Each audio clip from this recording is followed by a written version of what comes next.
Good morning, everybody. It's Thursday. Welcome to Penn Vicarage and welcome to our Bible talk for this morning.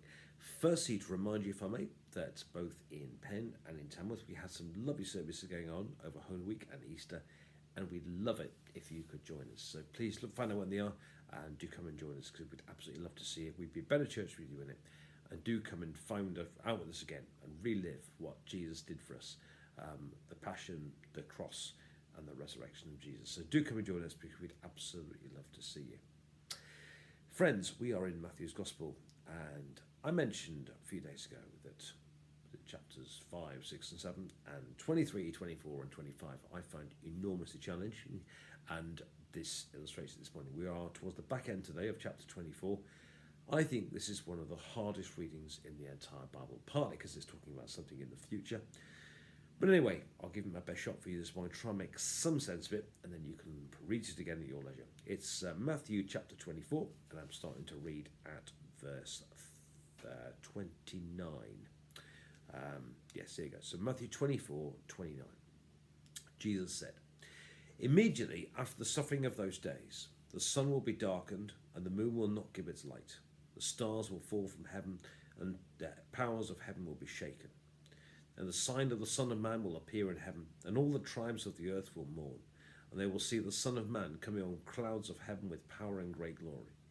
And he will send out his angels with a loud trumpet call, and they will gather his elect from the four winds, from one end of heaven to the other. From the fig tree learn its lesson.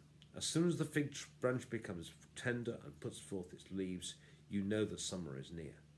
So also, when you see these things, you will know that he is near, at the very gates. Truly I tell you, this generation will not pass away until these things have taken place. Heaven and earth will pass away, but my words will not pass away. But about the day or the hour no one knows, neither the angels of heaven nor the Son, but only the Father. For as the days of Noah were, so will the coming of the Son of Man. For in those days before the flood they were eating and drinking, marrying and giving in marriage, until the day Noah entered the ark, and they knew nothing until the flood came and swept them all away. So too will be the coming of the Son of Man. Then two will be in the field. One will be taken and one will be left. Two women will be grinding in the meal together. One will be taken, the other will be left. Be awake, therefore. Keep awake, therefore, for you do not know on what day your Lord is coming. But understand this, if the owner of the house had known what part of the night the thief was coming, he would have stayed awake, would not have let his house be broken into.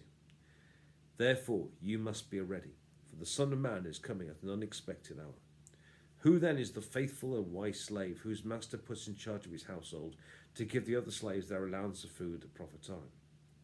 Blessed is that slave who, when the master arrives, will find him at work when he arrives. Truly I tell you, he'll put that one in charge of all his possessions. But if that wicked slave says to himself, my master is delayed, and he begins to beat his fellow slaves, and eats and drinks with the drunkards, the master of that slave will come on a day when he does not expect him, and at an hour when he does not know. And he will cut him in pieces and put him with the hypocrites, where there will be weeping and gnashing of teeth. This is the word of the Lord. Thanks be to God. Stirring stuff. So, Jesus has come from the temple, and he announces that the temple is going to be not left with one stone upon another. And he goes out to Jerusalem and he sits on the Mount of Olives, this fantastic, as I said yesterday, this fantastic vantage point of Jerusalem in front of him. And his disciples ask him the question, when will these things happen, they say, and what will be the sign of the end of the age? Two questions there. Firstly, when will the temple be destroyed? And the second one is, when will you return? When will this age we're living in begin? End, I should say. When will the new age begin? And one of the complications with this passage is this whole chapter 24, is it's quite difficult to see at times where the bit about the temple being destroyed and the bit about the return of Christ begins, if you know what I mean. It's quite hard to dissociate one from the next. So there's some discussion, debate about that. But I think my estimate is that what happened to yesterday pretty much was mostly about the destruction of the temple. What we have today has to be about the return of Christ. That's what we're about.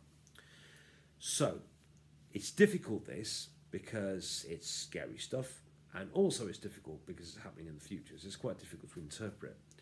But let me tell you a few things that I think do become clear through this reading. Firstly, after the destruction of the temple, there will be a time, an era of persecution. And as I was saying yesterday, many people in the world today are persecuted in the name of Jesus. So it's safe to say there is persecution going in the world today. And so I think that's what the era that we're part of. So after the temple is destroyed, Jesus says there will be persecution, and we can see it around us. That's for all to clear. Okay. Then he says, the next message he says is keep awake. This is important because we do not know when Jesus will return. That's why it's very important that we keep awake, to make sure we're not, so to speak, caught unawares. We're not, so to speak, caught with our pants down. Jesus tells us to keep awake because there's some ambiguity about this time thing. On the one hand, he says it seems to be that if you're not looking for him, then he'll come upon you unaware. You will not know when he's going to come. But if you are looking for him, if you're awake, then when you need to know, you will know, and it will be very clear. I hope that makes sense. So to those who aren't looking, who aren't aware, who are asleep, so to speak, when Jesus comes, it will catch them unaware. For those, however, who are looking, they will see the signs, okay, that Jesus is coming. And on a need-to-know basis, you might say, they'll see it coming. So if you keep awake, you'll see it coming. If you don't, you won't. Okay? But when Jesus does return, it will be very clear. There'll be portents in heaven. The sun will go to dark and all sorts of stuff. So when he actually does come back, we will be absolutely clear. Just to recover that again. So Jesus is going to come at some point in the future. We do not know when, okay? But we need to keep awake, because if we keep awake, then when the time is near, we will know, okay? Those of us who don't will not know. Who aren't looking won't know. Those of us who are looking will know. But then when it does eventually happen, it will be abundantly clear for all to see. We need to keep awake for that reason. So we've got some sense of we'll see it coming when it comes. Second thing is, it's also very clear here that there will be two lots of category. There are some people who will be taken up to heaven, and it seems to me, the Bible says, what Jesus seems to be saying here, there are some who won't be, okay? So we need to make sure that we're on the right side. And for those who miss the boat, there's going to be great regret, okay? There's going to be mourning because they'll have missed the boat when it happens. So that's the second reason for keeping awake, is because for those of you who are awake, they'll see it coming, respond to it, respond accordingly, and therefore will be caught up in heaven.